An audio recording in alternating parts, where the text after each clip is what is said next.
Situé en bordure de la mer Orientale, le Vietnam connaît de formidables opportunités d'échanges commerciaux, de développement socio-économique, mais aussi autant de défis importants à l'œuvre de défense de la souveraineté nationale en mer.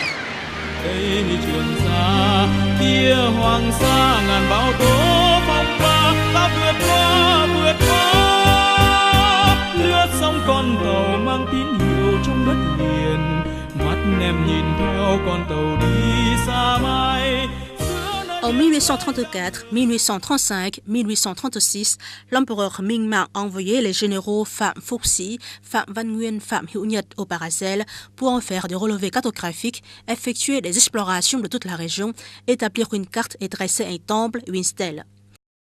L'empereur Thiệu Trị a lui-même validé la proclamation d'activité annuelle de la compagnie présentée par le ministère des Travaux publics. Quant au roi Tuc Đức, il a accordé aux soldats morts le titre de brave soldat de Trường Sa.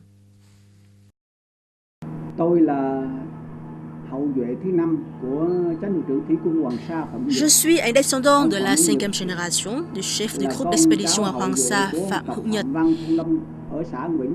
Il descendait de la famille Phạm Văn, originaire de la commune de An Vinh, de Tiên Kỳ, dans la province de Quảng Ngãi. Monsieur Phạm Quang Anh, Phạm Văn Nguyên et Phạm Văn Sanh faisaient tous partie de notre famille. Au hameau de l'Ouest, commune de An Vinh, Monsieur Phó Văn Khiết, Văn Xiêm et certains hommes de corvée, selon des documents récemment découverts, ont été envoyés au Paracel pour explorer les routes maritimes, recueillir des produits marins précieux pour les ramener à la cour. Nous sommes très reconnaissants et fiers de nos ancêtres qui ont apporté leur contribution à l'élargissement et la défense du territoire national en mer. Tìm nhặt những hải sản quý để về dâng nạp cho triều đình. Công việc của tổ tiên ông bà chúng tôi, của xã An Vĩnh và An Hải và Lý Sơn nói chung là được lệnh của triều đình làm công chuyện này. Thì chúng tôi con cháu mãi mãi ghi ơn tất cả những cái công lao to tát đó.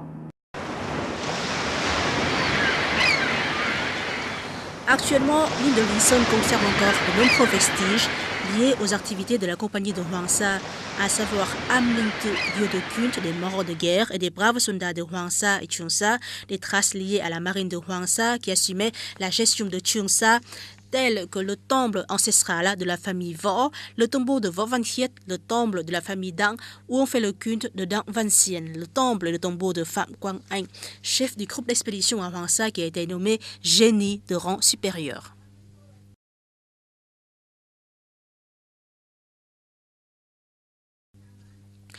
Au bout des missions d'expédition périlleuses, sur ordre de la cour, seuls les marins de Hoàng Sa ou de Trường Sa à qui le sort souriait ont pu regagner leur village natal. Ainsi, avant leur embarquement, leur famille organisait une cérémonie en leur hommage, un rituel destiné à écarter la malchance.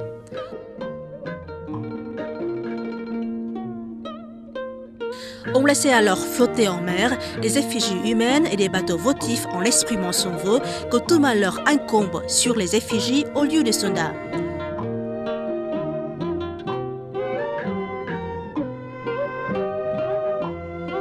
Ce rituel traduit une forte aspiration à la vie et la volonté de se dévouer à la patrie de chacun des Vietnamiens.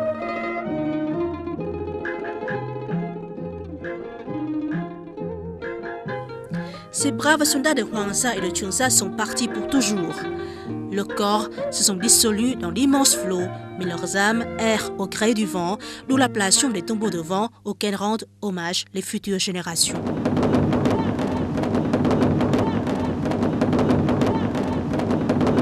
Hélas, le pays des Viets a connu des vicissitudes. La mort étant incontournable, les misérables d'autrefois sont partis sans le moindre espoir de revenir. Malgré leur disparition, leur réputation demeure éternelle. Oh, combien de regrets qu'on a à leur égard, ceux qui, de leur intelligence et leur fidélité, ont sacrifié leur vie pour la patrie. Que d'épreuves ils ont surmontées, les marées ou les intempéries, pour remplir leur mission de protection des eaux territoriales au Paracel d'une bravoure sans équivalent.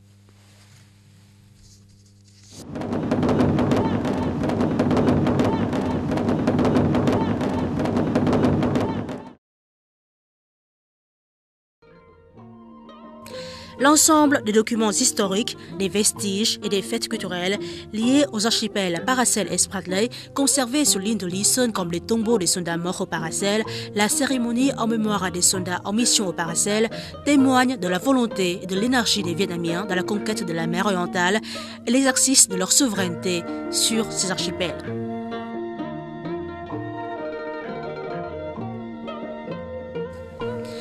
À partir des rescrits royaux, des actes émanant du roi, la souveraineté du Vietnam sur les Paracel et les Spratly est également confirmée par des cartes réalisées à la même époque, telles que Annam Đại Quốc Hoa Đô, carte de l'Empire du Annam, publiée en 1838, et Đại Nam Nhất Thống Toàn Đô, dessinée et imprimée en 1838 sous l'ordre de l'empereur Minh Mạng. Sur ces cartes, les toponymes du pays, des Paracel et des Spratly sont dessinés et nommés en langue chinoise. Ces cartes sont également reconnues et publiées en Occident.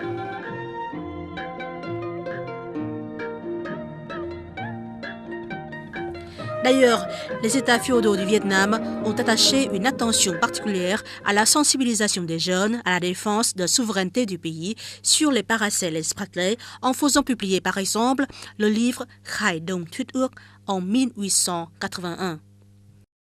Il s'agit d'un manuel équipant les enfants de connaissances de base en la matière. Dans ce livre, une carte nommée Ban Quốc Địa Đô, carte du pays, présente les Paracel comme une partie du territoire vietnamien. En somme, en organisant l'exploitation des deux archipels pendant des siècles, les seigneurs et empereurs des Nguyen ont de facto et de jure exercé l'administration d'ordre public de ces deux espaces. En d'autres termes, le Vietnam a acquis la possession des deux archipels par les actes de souveraineté depuis que ces espaces sont terra nullius, c'est-à-dire des territoires sans maître, en faisant alors une partie intégrante du pays vietnamien.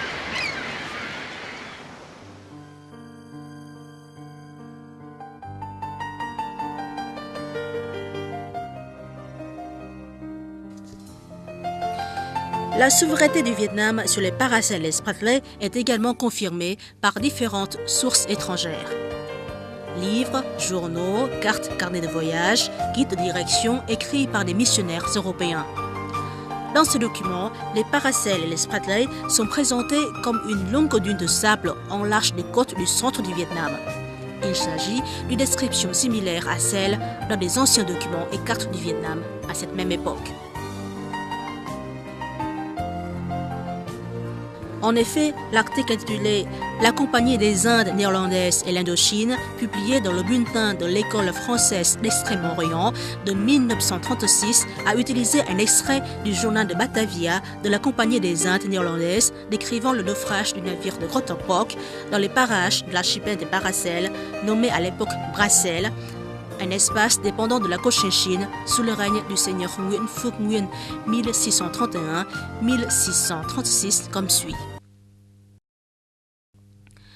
Partis le 20 juillet de la baie de Turan, les navires se trouvèrent le 21 séparés par la tempête. Le Weihousen atteignit Formose le 2 août et le Schengen le 10. Mais le Grotterpok fit un triste naufrage près de l'île de Brassel par 17 degrés de latitude nord. Le marchand de première classe, Jean de Sormeau, y perdit la vie avec 8 hommes de l'équipage.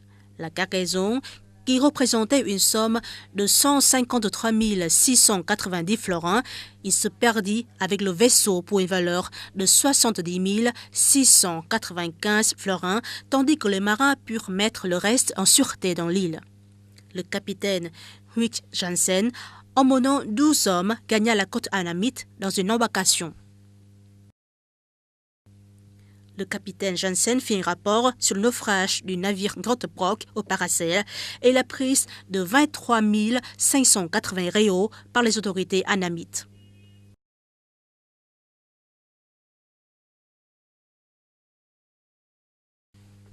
Deux ans après, sous le règne du seigneur Nguyen Phuc Lan, le navire hollandais jetait l'ancre dans la baie de Turan. Le marchand Abraham de Jecker se rendit à la ville de Phay Pho pour joindre le mandarin et ensuite poursuivre sa route vers Thuận Hoa pour rencontrer le seigneur afin de créer les relations commerciales et de réclamer les 23 580 réaux pris par les Annamites. Le roi répondit que le fait dont Dudjeker se plaignait et pour lequel il réclamait un dédommagement s'était accompli sous le règne de son père et entièrement en dehors de lui. Tout ce qu'il désirait maintenant, c'était de ne plus entendre parler de cette question, fort pénible pour lui. Il donnait l'assurance qu'un pareil fait ne se renouvellerait jamais par la suite. En dépit des menaces de Dudjeker, le droit ne voulait rien entendre au sujet des dédommagements. Par contre, il accordait aux Hollandais le droit de libre-échange dans le pays, les exemptait dans l'avenir des droits d'ancrage et des présents usuels.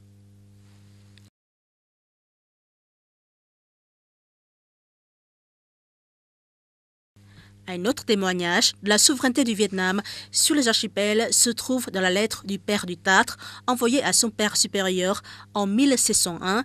Celle-ci est publiée dans le livre intitulé « Lettres édifiantes et curieuses concernant l'Asie, l'Afrique et l'Amérique », tome 3, une édition de 1843 avec quelques relations nouvelles, des missions et des notes géographiques et historiques. La description des Paracels dans cette lettre est ce qui suit. On appareilla avec un très bon vent et en peu de temps, on s'éleva à la hauteur du Paracel. Le Paracel est un archipel qui dépend de l'empire d'Annam. C'est un effroyable rocher de plus de 100 lieues, décrié par le naufrage qu'on y a fait de tout temps. Il s'étend le long des côtes de la Cochinchine.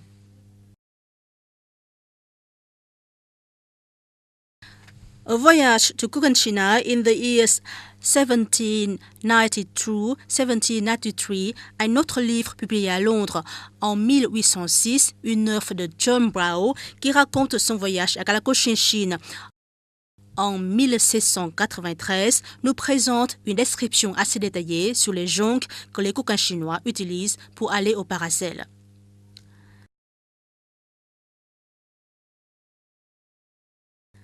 Jean-Baptiste Chéniaud, un Français qui est rebaptisé en vietnamien Nguyen Van Thăng et marié à une Vietnamienne, est un partisan de l'empereur Zalong dans la guerre contre les Tay Son. Avant de revenir en France, Chéniaud a, sur ordre du ministre français des Affaires étrangères, le duc Richelieu, fait un rapport sur la situation du Vietnam. La notice sur la Cochinchine est un rapport sur le Vietnam pendant les premières années du règne des Nguyen que Chéniaud a écrit en mai 1820. Cette notice était publiée dans le bulletin des Amis du Vieux Hué en 1923. Dans son introduction, Chéniaud donne une description sur la configuration du Vietnam comme suit. Topographie, division physique, la Cochinchine, dont le souverain porte aujourd'hui le titre d'empereur, comprend la Cochinchine proprement dite, le Tonkin, une portion du royaume de Cambodge, quelques îles habitées peu éloignées de la côte et l'archipel de Paracel, composé d'îlots, d'écueils et de rochers inhabités. C'est seulement en 1816 que l'empereur actuel a pris possession de cet archipel.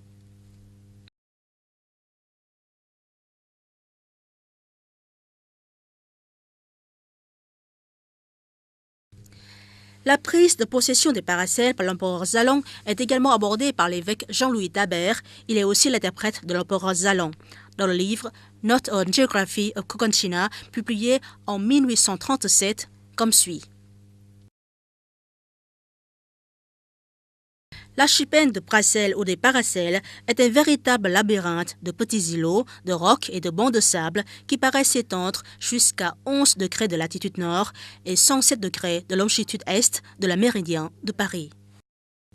Bien que cet archipel se compose seulement de récifs et rien d'autre et que la profondeur de la mer ne promette que des inconvénients, l'empereur Zalong était convaincu qu'il pouvait étendre son pouvoir territorial par un pauvre rattachement de ce groupe d'îles à son territoire. En 1816, il a solennellement hissé son drapeau sur cet espace et alors officiellement pris possession de ce banc de récifs et il était certain que personne ne se livrait dans la concurrence avec lui. Un autre témoignage de la prise de possession des deux archipels par Zalong se trouve dans l'univers, histoire et description de tous les peuples, de leur religion, mœurs, coutumes, Japon, Indochine, Ceylan, etc., de Dubois de Jansigny, publié en 1850, page 555.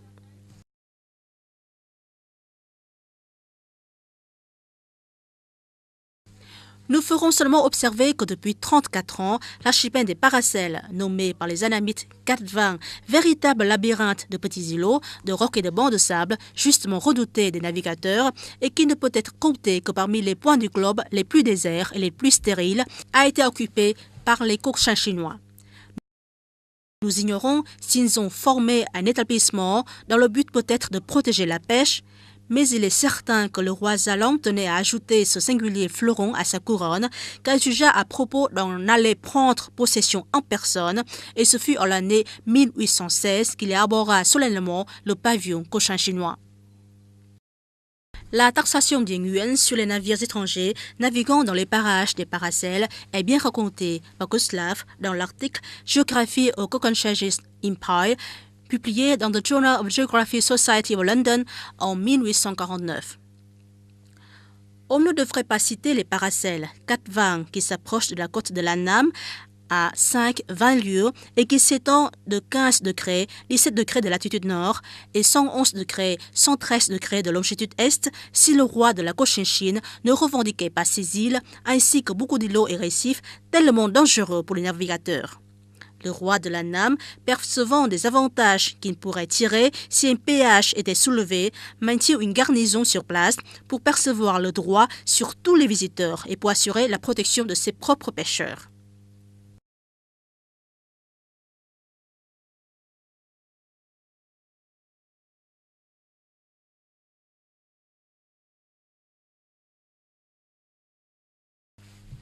Le livre italien Compendio di Geographia d'Andriano Bambi donne une description sur la géographie de l'empire d'Annam. Les possessions de cet empire comprennent également les archipels des Paracels et des Pirati et l'archipel de Pulo Condor. Dans ce même livre, la partie sur la géographie de la Chine n'a pas une moindre mention sur les archipels des Paracels et des Spratly. Dans le tableau de la Cochinchine de Cortambert et Léon de Rosny, publié en 1862, le toponyme Paracel ou Katvang se trouve dans la liste des îles qui dépendent du Vietnam.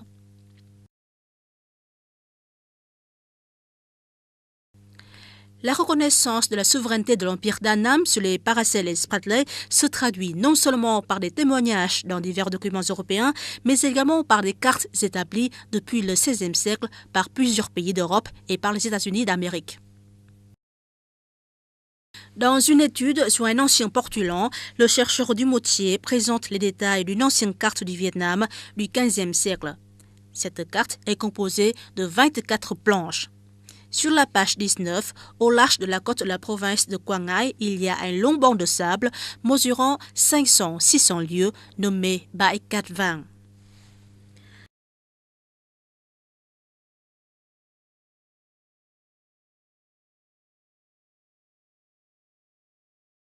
Dans beaucoup d'anciennes cartes du XVIe, XVIIe, XVIIIe et XIXe siècle, faites par les missionnaires et navigateurs portugais, espagnols, hollandais, les Paracels et Spratly sont dessinés comme un banc unique sous forme d'une cornette au large de la côte du centre du Vietnam, nommée Isle de Paracel. On peut citer ici la carte Cisnensis Oceanus, faite par les frères Van Lagren, imprimée en 1595, et la carte India Orientalis, faite par le géographe Mercator, publiée en 1606 à Amsterdam, aux Pays-Bas.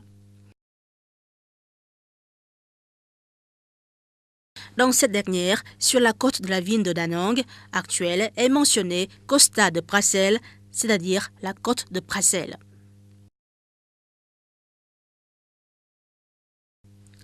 En 1838, l'évêque Tabert a publié un dictionnaire latin-annamite dans lequel la carte Annam Dai Quoc Hodo est également attachée.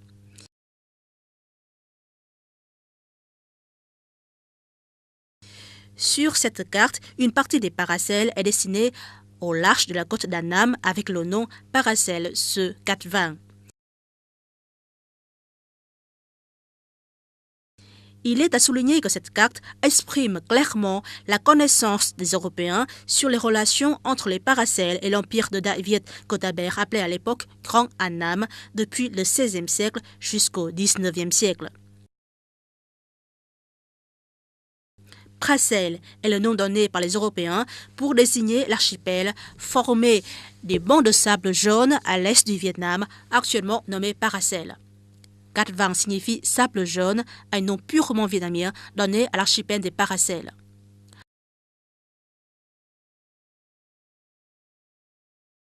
En mentionnant Paracel sur Cat Vang, cette carte prouve bien l'acquiescement des Européens à l'égard de la souveraineté du Vietnam sur les Paracels.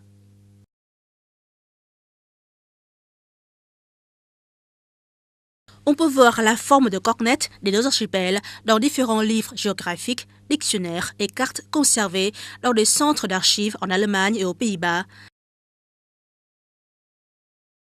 Nombre d'entre eux confirment l'attribution de l'archipel à l'empire d'Annam. Récemment, le Premier ministre hollandais Mark Rutte a adressé au Premier ministre vietnamien Nguyen Tân Dung un cadeau spécial, à savoir la copie d'une carte dessinée en 1695 sur le Tonkin et la Cochinchine.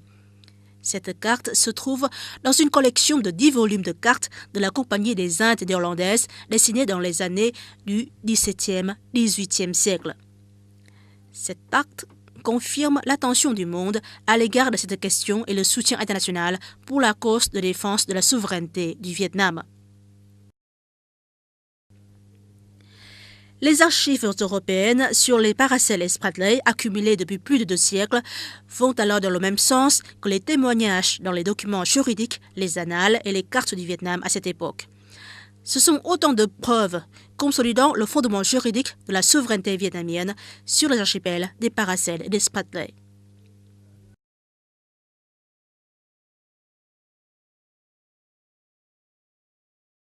Il convient de souligner qu'à l'époque, les documents étrangers n'avaient aucune mention sur le moindre signe de la souveraineté, voire même les prétentions de la Chine sur ces 2 archipels.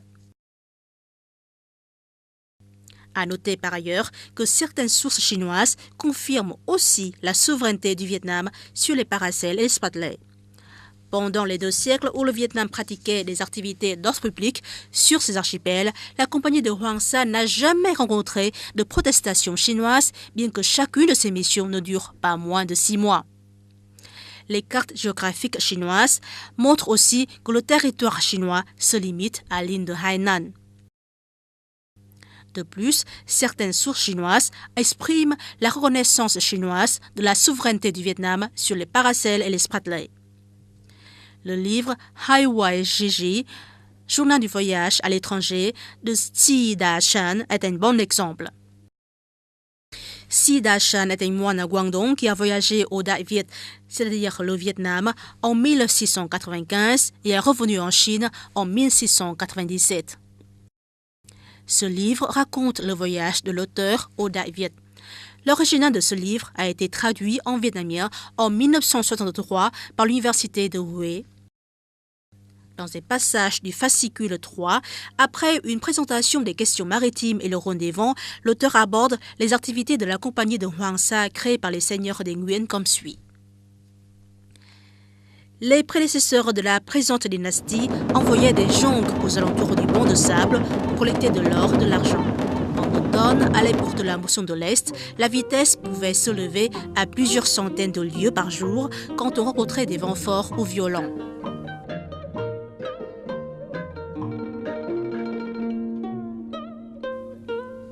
En 1659, quand une embarcation de la compagnie de Hoàng Sa était entraînée par la tempête à l'île de Hainan, les marins ont été reçus par les autorités locales et se sont vus fournir des objets nécessaires pour revenir au Vietnam.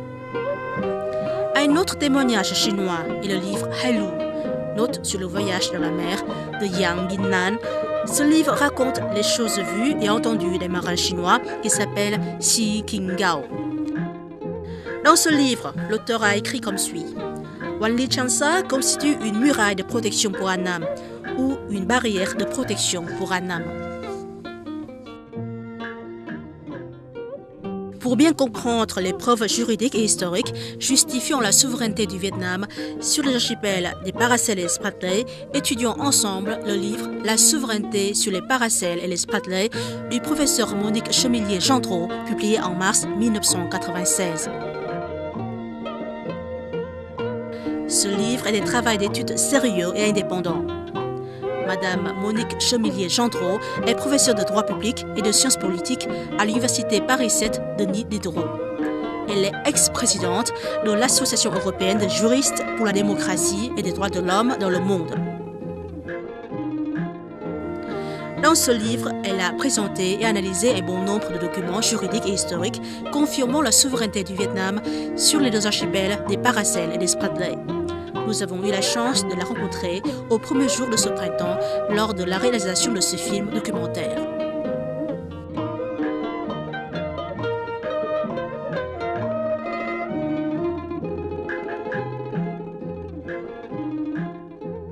Alors, chaque fois que je viens au Vietnam, je constate avec un peu de regret que la question des archipels Paracels et Spratly que j'ai étudiée il y a maintenant 15 ans n'est toujours pas réglée. Alors, quand j'avais commencé à étudier cette question, comme on doit le faire selon les règles du droit international, j'avais commencé par aller rechercher quels étaient les titres historiques des différents États qui prétendent avoir des droits sur ces îles. Et j'avais constaté que le Vietnam héritait d'un titre historique qui lui vient de l'époque des empereurs d'Annam, car à cette époque-là, à partir du XVIIe siècle, il y a des documents que moi je ne peux pas vérifier moi-même parce que je ne lis pas le vietnamien ou le chinois ancien pour ce qui était écrit en chinois ancien, mais j'ai pu travailler avec des historiens ou des spécialistes de la langue et donc m'assurer qu'il y avait eu, dans cette époque qui a commencé vers la fin du XVIIe siècle et qui est allée jusqu'au milieu du XIXe, il y a eu une période pendant laquelle les empereurs d'Annam ont affirmé leur souveraineté sur ces archipels, et ce qui en apporte la preuve aujourd'hui du point de vue juridique, c'est qu'ils ne se sont pas contentés de dire voilà, les archipels sont à nous, ils ont fait des actes d'administration. Et c'est ça le fond de la règle de droit international.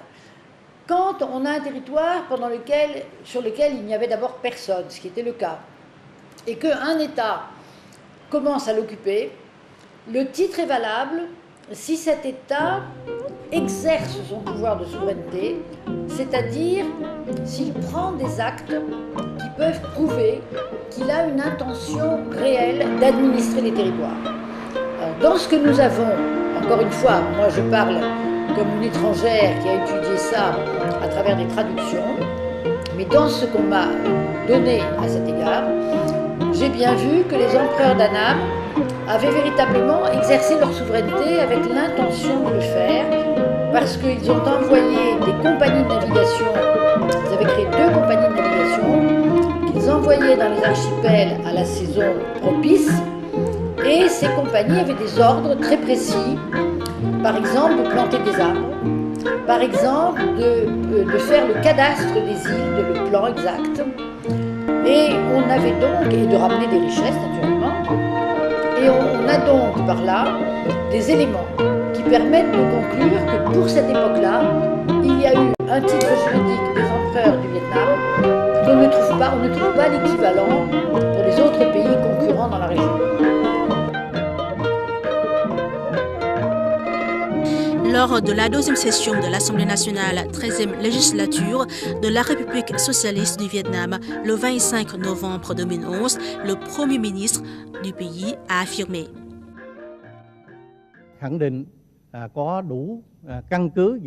Le Vietnam dispose des preuves juridiques et historiques justifiant sa souveraineté sur les archipels des Paracels et Spratly. Nous avons pris possession au moins depuis le XVIIe siècle des 2 archipels quand ils n'étaient rattachés à aucun pays. Nous pratiquons depuis un exercice effectif, continu et pacifique de notre souveraineté sur ces deux espaces. Và chúng ta đã làm chủ trên thực tế và liên tục hòa bình. En somme, en menant des activités effectives d'exploitation et d'administration des deux archipels des Paracels et des Spratly via les compagnies de Hoàng Sa et de Bắc Hải, l'État vietnamien a affirmé sa souveraineté indiscutable sur ces deux espaces.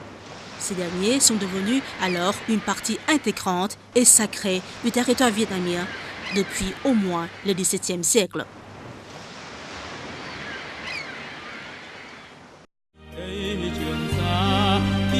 Hoàng Sa ngàn bão tố phong ba, ta vượt qua lướt sóng con tàu mang tín hiệu trong đất liền, mắt em nhìn theo con tàu đi xa mãi giữa nơi biển khơi đang nở rộ ngàn bông hoa san hô, cánh hoa đỏ thắm bao hy vọng anh gửi về tặng em. Ơi ánh mắt em yêu như biển xanh, như trời xanh trong nắng mới, nhớ cả dáng hình em mùa gặt nặng đôi vai, sóng dù mối tình đời thủy thủ càng thêm vui.